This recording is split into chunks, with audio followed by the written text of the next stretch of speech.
नमस्कार किसान भाइयों, स्वागत है आप सभी का आपके अपने YouTube चैनल मौर्या बीज भंडार पर। किसान भाइयों, आज इस वीडियो के माध्यम से फ्रूट फ्लाई यानी फल मक्खी के कंट्रोल के बारे में आपको विस्तार से बताने की कोशिश करेंगे। उम्मीद करेंगे कि वीडियो आपको पसंद आएगी। वीडियो के अंत में हम बात करेंगे कि हम फल मक्खी से संबंधित कौन से इंसेक्टिसाइड का प्रयोग कर सकते हैं जिससे फल मक्खी का कंट्रोल जो है वो आसानी से हो सके। मैं इस बात की गारंटी देता हूं कि अगर इस वीडियो को आप पूरी तरीके से देखते हो तो फ्रूट फ्लाई से संबंधित आपको किसी भी प्रकार की वीडियो देखने की ज़रूरत नहीं पड़ेगी। किसान भाइयों, अगर हम फ्रूट फ्लाई की बात करें तो ये एक उड़ने वाला कीट होता है जो आमतौर पर देश के लगभग सभी भागों में पाया जाता है। इसकी छोटी मक्खी जो अपने वयस्क को लार्वा दोनों चरणों में फल खाती है। फल मक्खी प्रकृति में बहुबच्ची होती है, जिसका अर्थ है कि यह विभिन्न प्रकार की फसलों को खाती है। ज़्यादातर ये हमें तरबूज, खरबूजा, लौकी, कद्दू, इसके अलावा अमरूद है, इसके अलावा जो बेर होता है उसमें हमें इस प्रकार की समस्याएं जो हैं वो देखने को मिलती हैं। फल मक्खी बड़ी संख्या में फल के उत्पादन में बाधा डाल सकती है, तो इसकी रोकथाम करना किसान भाइयों काफ़ी ज़्यादा ज़रूरी होता है। जैसा कि किसान भाइयों आप देख सकते हो कि हम अपनी फसल में खरबूज व तरबूज की फसल में इसकी जानकारी किस प्रकार से ले सकते हैं। जैसा कि आपने देखा होगा कि ये जो आपका पौधा है इसमें फल मक्खी ने डंक मारा है, और डंक हमेशा नीचे की सतह पर ही मारती हुई दिखाई देगी। जहाँ से कल्लों का फुटाव होता है खरबूज की फसल में ये वहीं पर डंक मारती है। देखिए, शुरुआती अवस्था में ये पौधों के तनों पर ही डंक मारती है, क्योंकि उस समय किसान भाइयों पौधे पर फल नहीं होते हैं, और फल ना होने के कारण ये तनों पर ही डंक को मारती है।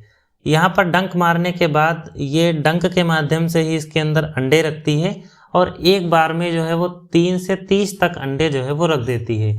और उसके ऊपर आपने देखा होगा कि हल्का सा एक सफ़ेद कलर का रुई सा फीहा आपको देखने को मिलेगा। तो अंडे होते हैं वो अंदर बढ़ते रहते हैं और धीरे धीरे करके पूरा तना जो है वो सड़ जाता है। जैसा कि आप देख सकते हो सारे पौधे जो हैं खरबूज के हैं। यहाँ पर तरबूज के फल में डंक मारा है, जिससे अंदर आप इस कीड़े को जो है वो देख सकते हो। तो इस प्रकार से पूरी के पूरी फसल को डैमेज कर देते हैं। जैसा कि आप खीरे की फसल में देख सकते हो, फ्रूट फ्लाई के बैठने के कारण भी कभी कभी जैसे खीरे जैसी फसल में, तरबूज जैसी फसल में इस प्रकार के जो रेशे हैं वो आपको देखने को मिल जाएंगे। और कभी कभी डंक मारता है मिट्टी से थोड़ा सा ऊपर पौधे पर, तो पूरा का पूरा पौधा जो है टूटकर गिर जाता है।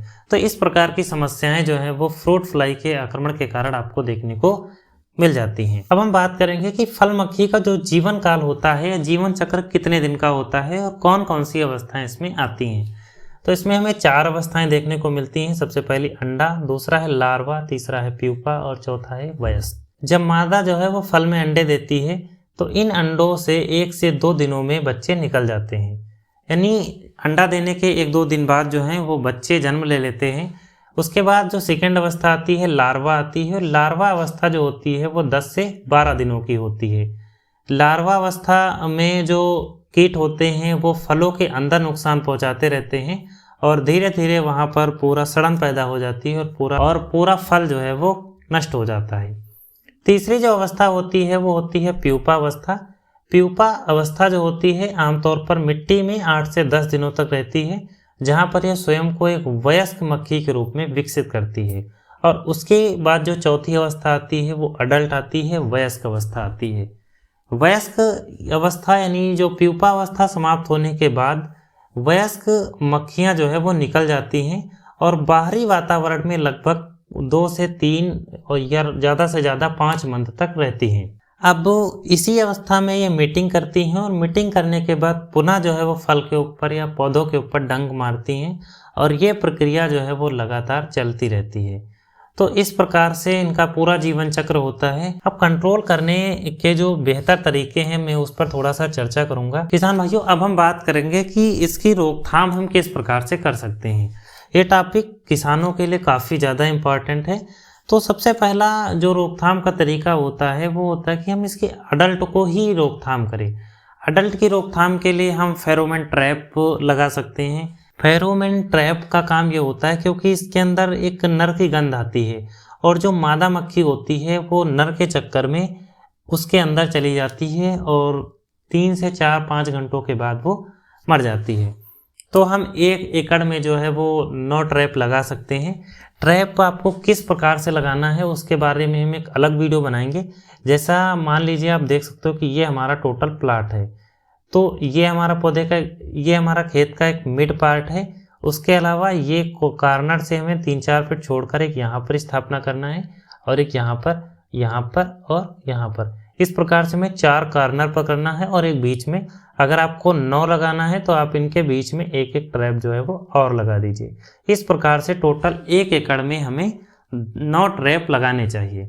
ट्रैप पौधों से लगभग 1.5 फीट से 2 फीट की ऊंचाई पर लगाना चाहिए, जिससे फल मक्खी ज़्यादा से ज़्यादा जो है उसके अंदर आती है। लेकिन हम ऐसी कौन सी दवाइयाँ हैं जिनके उपयोग से जो है वो इनकी रोकथाम कर सकते हैं किसान भाइयों? तो सबसे पहली जो दवा है वो है सोलोमन।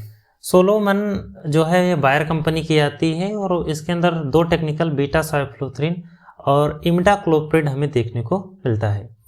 सोलोमन के डोज की बात करें तो 10 ml दवा आपको 15 लीटर पानी यूज में लेना है। लेकिन सोलोमन अगर हम फ्लावरिंग स्टेज में लेते हैं तो थोड़ा सा समस्याएं देखने को ये मिलती हैं, क्योंकि जब फ्रूट फ्लाई या फल मक्खी का आक्रमण ज़्यादा होता है तब 1 ml पर लीटर के हिसाब से लेने की भी सलाह दी जाती है। लेकिन उस समय थोड़ा सा फ्लावर ड्रॉप जो है वो होने लगते हैं, क्योंकि सोलोमन कहीं ना कहीं थोड़ा सा पौधों के लिए गर्म भी करती है। अब हम बात करेंगे दूसरा टेक्निकल की। दूसरे टेक्निकल में हम 2 कॉम्बिनेशन लेने वाले हैं, तो उसमें हम कॉम्बिनेशन लेंगे सोलोमन का 10 ml 15 लीटर पानी में, और दूसरा है किसान भाइयों अलांटो। अलांटो के अंदर हमें थाइक्लोप्रिड देखने को मिलता है, यह भी बायर कंपनी का आता है। 3 ml पर लीटर के हिसाब से हमें इसका इस्तेमाल करना चाहिए। अगर आपके खेत में फ्रूट फ्लाई कंट्रोल हो ही ना रही हो, तब अगर आप सोलोमन और अलांटो का मिश्रण मिलाकर डालते हो तो मैं गारंटी लेता हूँ इस बात की कि आपके खेत में फ्रूट फ्लाई की कंट्रोल जो है वो आसानी से हो जाएगी।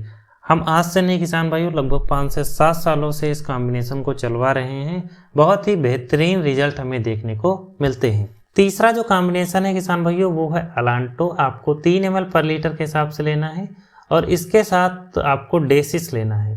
डेसिस जो डेल्टा मैथिलीन आती है आपको उसका प्रयोग करना है। 0.5 ml पर लीटर के हिसाब से आपको इसका इस्तेमाल करना चाहिए। लेकिन अगर आपके जो पौधा है उसमें सारी की सारी जो बतियां हैं, जैसे तरबूज है, खरबूज है, तो लगभग एक पौधे में आपको 6-7 फल रोकने होते हैं, तो अगर उतने आ चुके हैं तब आप डेसिस का जो डोज है वो 1 ml पर लीटर के हिसाब से भी ले सकते हो। चौथा कॉम्बिनेशन की अगर हम बात करें तो वो भी बेहतरीन है। उसमें हम लेने वाले हैं अलांटो 3 ml पर लीटर के हिसाब से, और इसके साथ किसान भाइयों हम लेने वाले हैं टेक्निकल आता है स्वाल कंपनी का एसेंथ्रीन। इसके अंदर हमें एसीफिट 50% और बायफेंथ्रीन 10% WDG फार्म में देखने को मिलता है।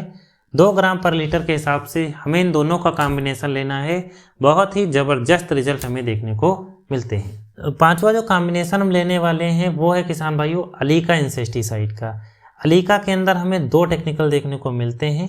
पहला इसके अंदर हमें लेमडा और दूसरा हमें इसके अंदर थायोमिथॉक्सम देखने को मिलता है, वो भी जेडसी फार्म में। तो बहुत ही ज़बरदस्त रिजल्ट हमें इसके देखने को मिलते हैं। इसके साथ हमें लेना है लांसर गोल्ड जो यूपीएल कंपनी का आता है 1 ग्राम पर लीटर के हिसाब से। इन दोनों का कॉम्बिनेशन अगर आप लेते हो तो फ्रूट फ्लाई में हमें ज़बरदस्त रिजल्ट देखने को मिलते हैं। लेकिन किसान भाइयों हमें इसका प्रयोग शुरुआती अवस्था में ही करना चाहिए। अगर बहुत ही ज़्यादा हो गया है तब आपको हमने जो दूसरा और तीसरा कॉम्बिनेशन बताया है ये बेहतर रहते हैं। छठा टेक्निकल की अगर हम बात करें तो आपको लेना है डेसिस 100 EC। इसके अंदर हमें डेल्टा मैथिलीन देखने को मिलता है, तो 0.5 ml पर लीटर के हिसाब से यूज में लेना है। और इसके साथ हमें यूज में लेना है लांसर गोल्ड जो यूपीएल कंपनी का आता है 1 से 1.5 ग्राम पर लीटर के हिसाब से। इन दोनों के कॉम्बिनेशन भी ज़बरदस्त रिजल्ट हमें दिखाते हैं। किसान भाइयों अगर आपको किसी भी प्रकार की कोई भी जानकारी चाहिए तो आप हमारे व्हाट्सएप ग्रुप से भी ज्वाइन हो सकते हो। इसके अलावा आप कमेंट बॉक्स में कमेंट भी कर सकते हो। उम्मीद करते हैं कि आज की वीडियो आपको पसंद आई होगी। इसी प्रकार की वीडियो को देखने के लिए आप हमारे चैनल को लाइक, कमेंट, शेयर और सब्सक्राइब जरूर करें।